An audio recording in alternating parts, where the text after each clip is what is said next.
Everyone, this is Anna Kaushik and आज का जो वीडियो है उसमें हम बात करेंगे कि डीयू की पीएचडी, एमएससी एंड बीएससी के फॉर्म स्टार्ट हो गए हैं बेसिकली।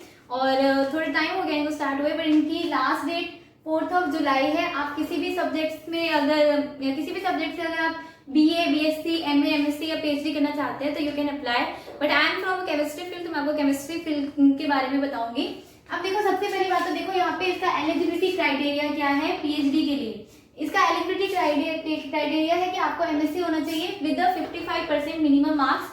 अगर आपने अभी तक नेट जेआरएफ क्वालिफाई नहीं किया है तो आप तब भी आप इस एग्जाम में अपेयर हो सकते हो और आप यहाँ से डीयू से पीएचडी कर सकते हो। मैं पीएचडी के लिए बता रही हूँ, तो there is no need of NET JRF for the admission. एक बात ध्यान देना कि जो अगर आपने नेट जेआरएफ क्लियर किया हुआ है तो सीधा आपको इंटरव्यू के लिए कॉल किया जाएगा। और अगर आपका नेट जेआरएफ क्वालिफाई नहीं है देन आपको है ना एक एंट्रेंस एग्जाम देना होगा, वो नीडेड है। अगर आप एंट्रेंस एग्जाम क्वालिफाई करते हो so you will call for the interview exam. तो बेसिकली इसकी जो पूरी डिटेल है वो अभी मैं आपको बताऊंगी। वन मोर इम्पॉर्टेंट थिंग कि अभी तो हम डीयू के बारे में बात कर रहे हैं क्योंकि डीयू के फॉर्म्स निकले हुए हैं तो आप फिल कर सकते हो। बट ऐसी और भी बहुत सारी यूनिवर्सिटीज है जहाँ पे अगर आपने नेट जेआरएफ क्वालिफाई नहीं हो तो भी आप पीएचडी के लिए अप्लाई कर सकते हो। और उन सब के बारे में भी अगर आपको पीएचडी से रिलेटेड कोई भी क्वेश्चन है तो आप मुझे कमेंट में सेक्शन में पूछ सकते हो। मैं आपके सभी क्वेश्चन के लिए एक अलग से सेपरेट वीडियो बताऊंगी और मैं आपको बताऊंगी कि विद नेट जेआरएफ पीएचडी करने और विदाउट नेट जेआरएफ पीएचडी करने में क्या डिफरेंस है। ठीक है, उसके लिए मैं आपके लिए सेपरेट वीडियो बनाऊंगी।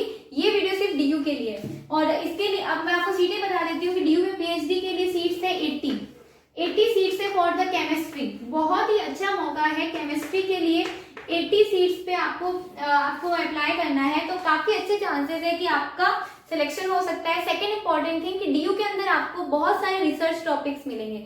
मतलब बेसिकली यूनिवर्सिटी पे डिपेंड करता है कि आप वहाँ पे कौन से रिसर्च टॉपिक पे रिसर्च अवेलेबल है। तो यहाँ पे आपको बहुत सारे ऑप्शंस देखने को मिलेंगे। पूरा प्रोसेस मैं अभी आपको बताती हूँ। ओके, तो डीयू की जो साइट है उसके ऊपर अगर आप देखोगे तो यूजी, पीजी और पीएचडी, एमफिल तीनों के ही एडमिशन स्टार्ट हुए हैं।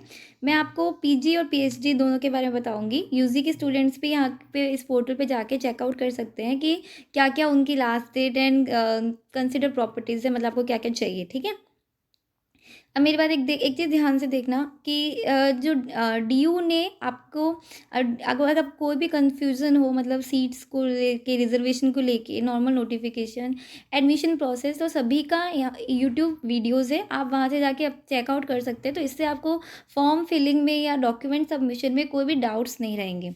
अब बात करते हैं हमारे इन्फॉर्मेशन बुलेटिन में। देखो, सबसे पहले हम पीएचडी एडमिशन का नोटिफिकेशन चेकआउट करते हैं। ठीक है,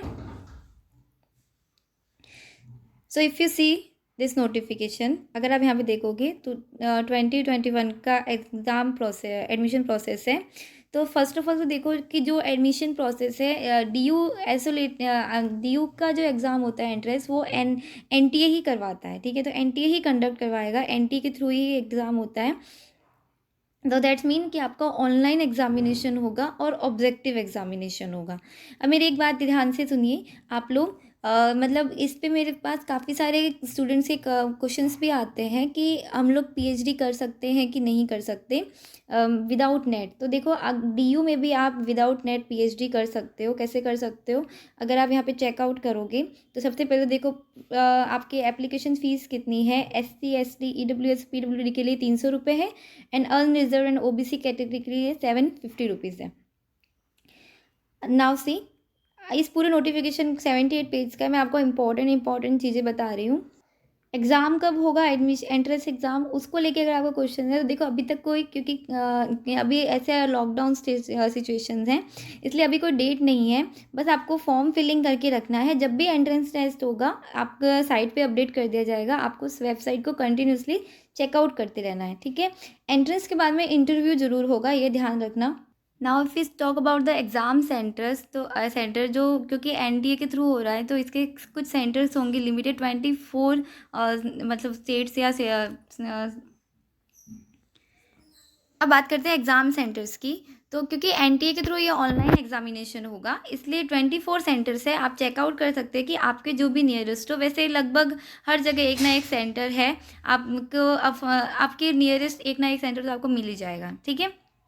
अब एक बात ध्यान से देखो, एंट्रेंस एग्जामिनेशन के बारे में बताती हूँ। ये एग्जामिनेशन सिर्फ उन्हीं का होगा जिन्हों के नेट क्लियर नहीं है। ध्यान देना, अगर आप नेट जेआरएफ क्लियर है तो आपको एग्ज़ाम देने की ज़रूरत नहीं है, आपका सीधा इंटरव्यू होगा। सो एंट्रेंस एग्जामिनेशन पहले होगा, उसके बाद में इसके रिजल्ट के बाद में ही इंटरव्यू का शेड्यूल आएगा।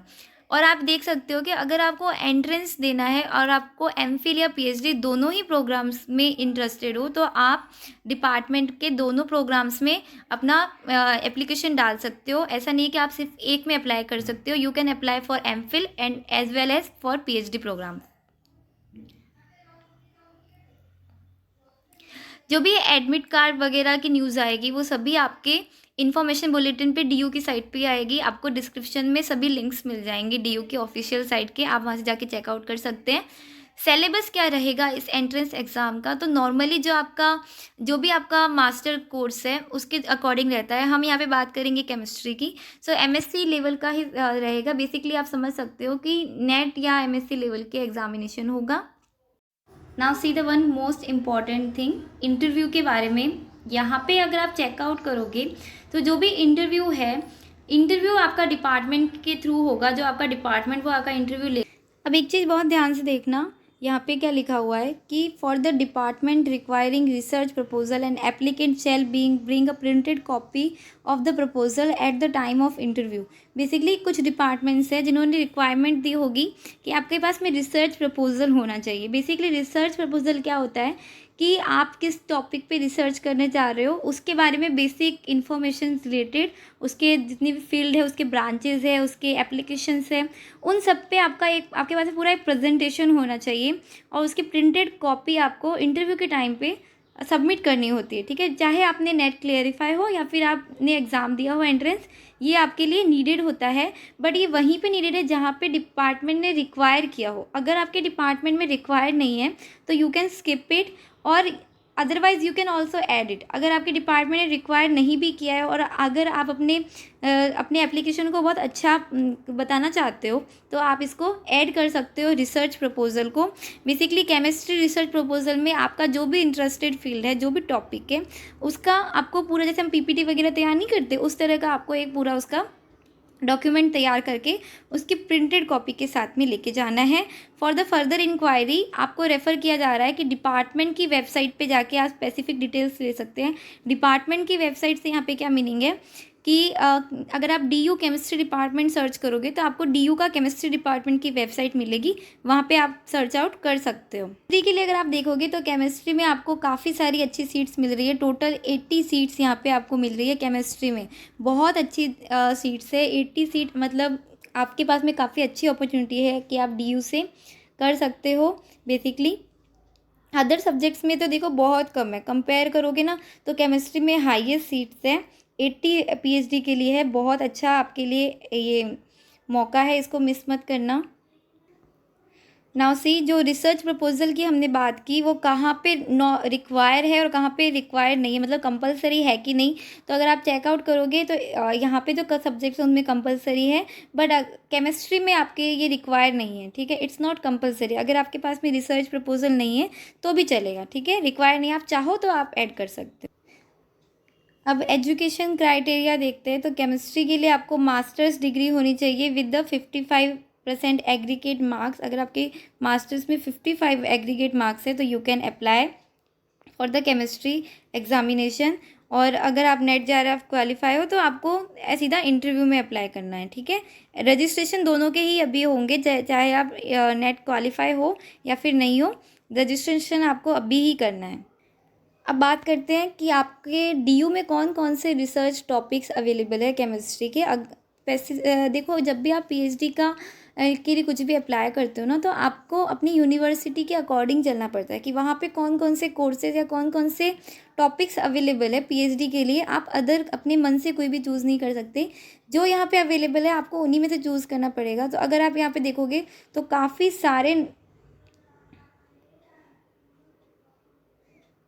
अगर आप यहाँ पे चेकआउट करोगे तो देखो काफ़ी सारे सब्जेक्ट्स है जहाँ पे जो अवेलेबल है, bio inorganic, synthesis organic, natural product से लेके क्वांटम, स्पेक्ट्रोस्कोपी, सभी टाइप की मतलब basic technology, organic synthesis, anti bacterial, anti medicine chemistry भी है आपके पास में, ठीक है। मराइन नेचुरल प्रोडक्ट्स पे भी है, ड्रग सिंथेसिस भी है, मतलब बहुत सारे अच्छे ऑप्शन है। ऑब्वियस है कि डीयू है तो डीयू के पास में आपको बहुत सारे सब्जेक्ट्स मिलेंगे, सीटें भी बहुत ज़्यादा है और आपने अपनी चॉइस का आप रिसर्च टॉपिक भी सिलेक्ट कर सकते हो। तो ये बहुत अच्छी अपॉर्चुनिटी है, डोंट मिस इट। तो वो तो बात अपन ने की कि बेसिक किस क्या क्या सब्जेक्ट्स है आपके लिए, क्या क्या ऑफर्स है, क्या सीटें हैं। अब हम बात करते हैं कि अगर आप नेट जेआरएफ क्वालिफाई नहीं हो और आपको एग्ज़ाम दे के पास आउट होना है तो आपका मोड ऑफ एग्ज़ाम क्या होगा। 20 आवर्स का एग्ज़ाम होगा, मल्टीपल चॉइस होगा, 50 क्वेश्चंस आएंगे एंड नेगेटिव मार्किंग आपको यहाँ पे देखने को मिलेगी, ठीक है। और आपका मीडियम ऑफ पेपर आपको सिर्फ इंग्लिश में मिलेगा, आपको अदर लैंग्वेज में नहीं देखने को मिलेगा। लास्ट डेट की बात करें तो आप चेकआउट कर सकते हो कि ये फॉर्म स्टार्ट हुए थे 20 जून से, बट 4 जुलाई इसकी लास्ट डेट है। 4 जुलाई तक आप इसको फॉर्म फिल कर सकते हो। पीजी वाले भी कर सकते हैं, हर जितनी भी फील्ड है सबकी लास्ट डेट 4 जुलाई है। So if you are interested तो आप ज़रूर अप्लाई करना।